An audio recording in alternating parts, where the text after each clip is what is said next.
Thank you. Thank you so much, Ahmed. Thank you for this warm welcome and wonderful introduction. And I would like to congratulate ICARE Sustainability and Carolyn and all the organization team uh, for this wonderful achievement to achieve this. So big congratulations to all of you. And thank you for giving me this opportunity on this such a significant topic that we are working on. Yes, we are into everything is very uncertain. Where are we living with? But the best part is we don't lose hope, and this is what reason I think we are all here, and this is the reason I think we are able to manage many of award and celebrate the achievement. And I think this is the reason to once again check our progress and what are give all our efforts from across the globe as well. Just to sort of introduction of mine, like Sangeeta Saren, I'm from India, living right now, and I have been working for more than 10 years in development sectors with various and basically advocating for the women empowerment, gender equalities, gender-based violence. So coming directly to the topic where we are talking about innovations for resilient futures, I think in terms of disaster management, I think it's very important to understand standing before discussing the innovation solution. But I really wanted to put forward some points over here, specifically to define disaster. Why I want to define disaster? Because it is very important to understand when we talk or what exactly comes in our mind when we talk about the disaster. So it is a disruption of functioning of a community or a society. It actually a community helpless or exceed the ability of the affected community from its own resources. This is what exactly happened when disaster occurs. And I really like what International Federation of Red has mentioned here, like disaster occurs when the hazard impacts on vulnerable. So where vulnerability and hazard when comes together, it creates a hazard that reduces the potential negative next result in disaster. Can we take to the next slide? Some of the pictures we all know, it's very important to understand when we talk about disaster, there are types of disaster that is man-made, like we have natural disaster, like, and we also have some complex emergencies like food insecurities or mass displacement. And there is also epidemic emergencies, which I guess, we each one of us across the global, we have experienced this pandemic situation, COVID-19. Can we go to the next slide quickly? So it is also to understand like when disasters occurs, this kind or this type of occurs, what the management that we need to do it. So what are we dealing with? What exactly we have to manage? We have to manage with a human, material, economic, and environmental impact when the disasters happens. And it is a process, it's a complete prepare for. What are we preparing for? How we are responding for? And it is also learning, I guess, from the preparation and from the response. And when we are confronting the disaster, the major failures or the gaps, because that help us to prepare better in the next time and respond well. And it's a very sarcastic way it is for us to understand that, yeah, normally disaster, we always keep in mind it is because of the nature it happens. But if we have a very magnifying observation, then we see that it is a human origins place is there. Yeah, this is the phase normally for the mitigation, preparedness, response, and recovery. This is how exactly disaster management work in a phase wise. But let's see when we are talking about this 4 stages, what exactly it is very important to understand in a global perspective where are we starting at in the year 2023. So there is a report is shared that is like it is sharing that around 193 countries are there who is risking of experiencing disaster or vulnerability on extreme natural events. Then they have mentioned some of the countries like Philippines, Indonesia, and India who are at the highest, and they have specified specifically certain marginalized communities, specific communities like women, children, older people, or the people with disabilities and LGBTQ plus communities are also disproportionately exposed to this when disasters happen.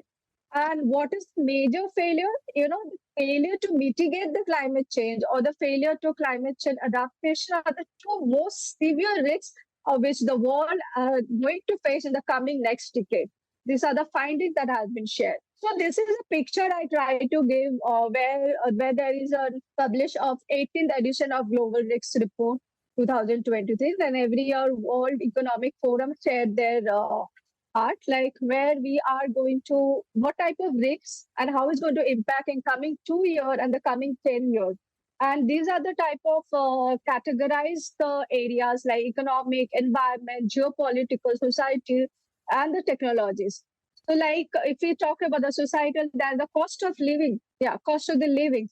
And you see that the green part is more of the environment and how the environment part are most at the high rate in the coming 10 years is going to be in the higher side. So when we're talking about the innovation solution for resilient features, we also have to understand what resilient are we talking about, what exactly resilient means, or what innovation are we looking at.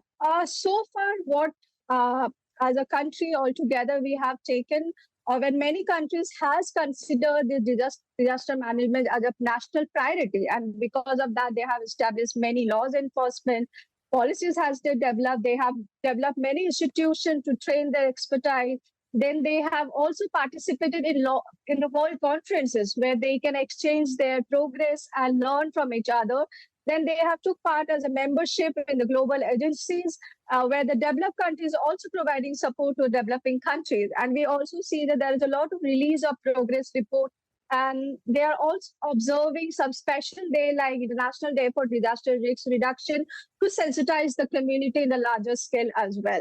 What are our failures? In spite of doing all these things, what are our failures? And are we willing to acknowledge our failures? Because unless we acknowledge this, we won't be able to, inputs or give inputs or think about an innovation. So there is a public article has been published by International Journal of Disaster Risk Reduction, where there is a lack of resources. There is a poor planning or coordination happening. There's still poor distribution of resources are there.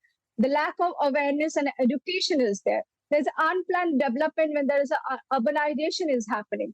Attitudes and cultures of local citizens that we can see towards the disasters when it is occurring. So I just want to give all of us to just to think once again, like when we were dealing with COVID-19 pandemic, which did enter in everybody's life, which we thought it will end up only an endemic, but then it ended up with a pandemic disaster.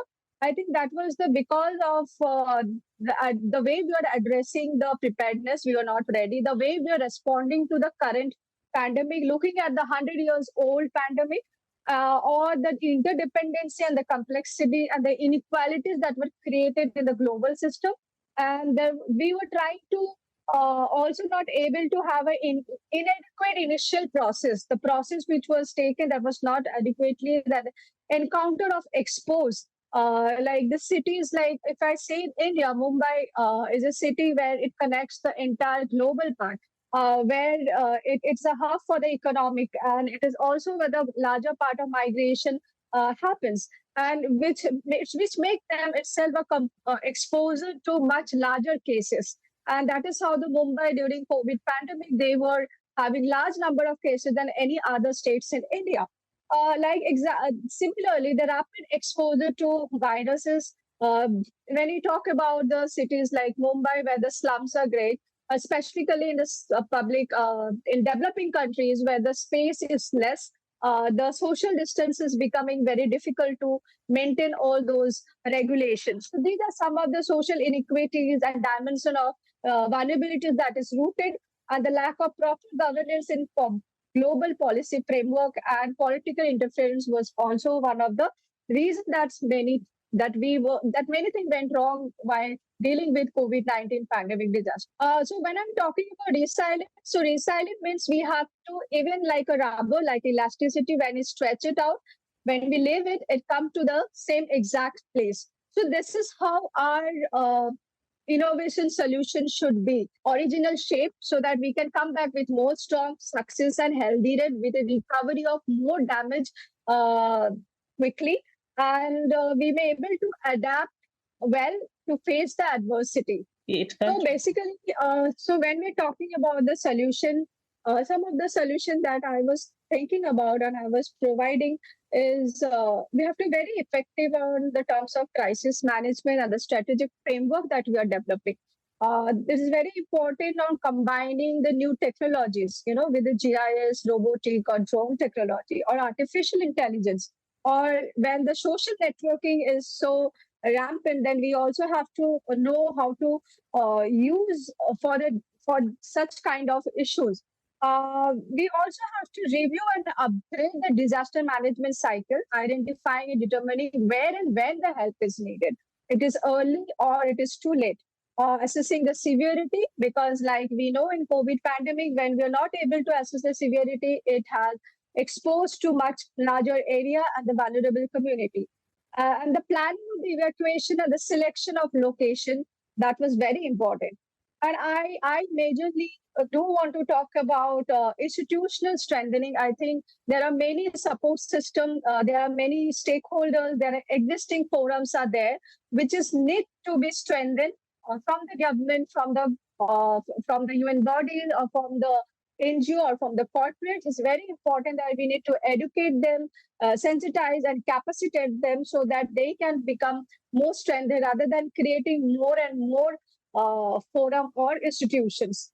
And I feel that it's very important to have an engaging and creative platform, not only at the global or national level. And I feel this platform should have right from what district, state, national, and international level, where everybody is engaging in this conversation of why it is so important and significant to think in a one way. And I also like to encourage and increase the participation of the young minds to vocalize their needs and share their ideas on disaster, which will address the sustainable development goals. So now, like the education terms are coming up with a lot of digital education, digitization education, where they are given a platform where they are being asked to share about their ideas, their experiments. I think this forum need to be more provided in both in rural and urban areas as well, so that they also know what is their role in disaster risk management. And I also feel that is important for engaging various branches of studies, like telecommunication, if I talk about. They should also be a part in collaboration, how they can engage and come up with certain solution of disaster management. And besides this, other few points that I wanted to present here, some of the innovation solution is about the law and enforcement. The amendment wherever is required or the review is required, so that we are addressing the prevention part, protection part, and rehabilitation part. Coming from the background where I'm advocating for child care and protection, or advocating for gender-based violence, or advocating for just this one, yes. It's very important that we do have such platform where the aftermath of the disasters, which is mainly the consequences risks that this particular community, specific communities or marginalized community face, those things need to be kept in mind while developing that strategic framework, right from the prevention and right when the recovery, or when we are confronting the disasters. Very important, because this makes the situation or issues of gender-based violence increase, or the issues of human trafficking increase, where the issues of child protection gets more vulnerable. So it's very important, like how disaster management as a vicious circle impact all the areas of the entire life cycle. And I also feel that it's more important that more strategic policy and framework is need to be addressed to the societal and the economic inequalities that we still face. The resources distribution, which is still not being done properly, and for that reason, still developing countries are struggling to be developed, and developed countries are still providing the support to the developing countries. So we have to see that what could be the innovative solution to come up so that we can address this kind of solution. And I also feel I left one point, that is citizen perspective. So normally I have seen during pandemic there was such a group of communities or a certain group of people, they were in the concept of not taking the vaccine which was developed later for the protection, because they have a different attitude or different thought process or perspective about that particular thing. So this type of attitudes and cultures is also need to be addressed from the right from the beginning. Like we shouldn't wait another 100 years, another pandemic to happen, or another any such earthquake to happen. We should start the preparation now itself. And I feel this type of communication, this type of platform is more required.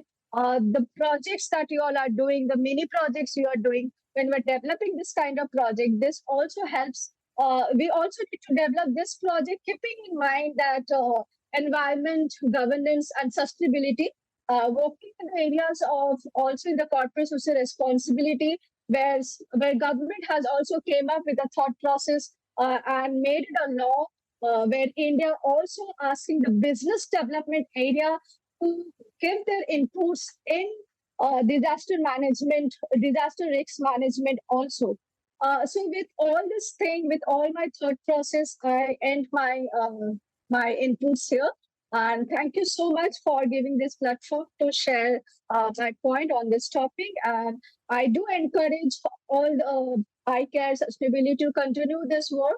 And when developing a new project or the participation when involved, whatever the issues we are taking, we should try to collaborate the issue of disaster risk management as well.